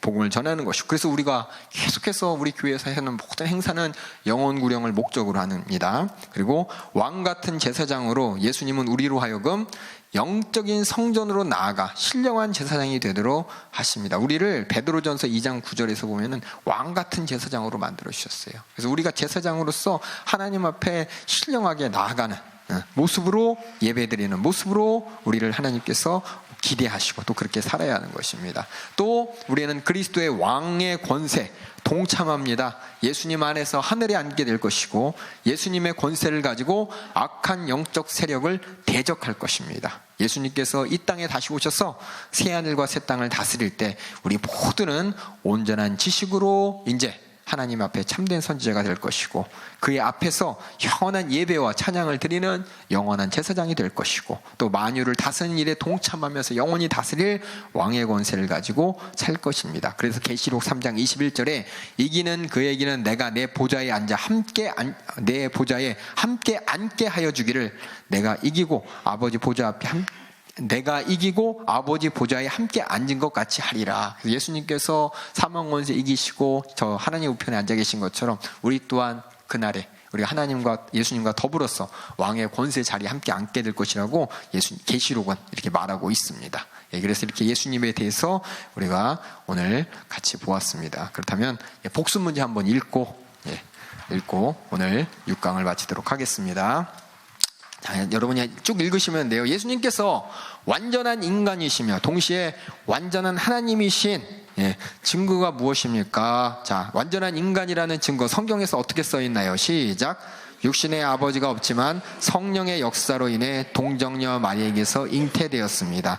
또한 성경의 여러 구절들은 예수님이 완전한 인간으로서 연약함을 가지신 분이셨고 제한을 가진 분이신 것을 계속해서 증거하고 있습니다. 또한 예수님은 완전한 하나님이셨습니다. 전지하시고 무소부지하시고 또 그 권세, 하나님의 권세, 어떤 권세 있다 그랬죠?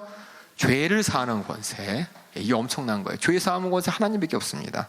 그리고 죽은 자 가운데서 부활하셔서 우리 주님이 되셨습니다. 우리 주님, 우리 예배를 받으시는 주님이 되셨습니다. 그래서 히브리서 4장 15절에 모든 일에 우리와 한결같이 시험을 받은 자로되, 시험을 받는다는 뜻이 뭐냐? 우리가 똑같은 인성을 가지신 분이라는 것이고, 하지만 죄는 없으시니라, 죄 없으신 하나님의 아들로서 신성을 가지신 것을 우리가 이 구절을 통해서 알 수가 있습니다.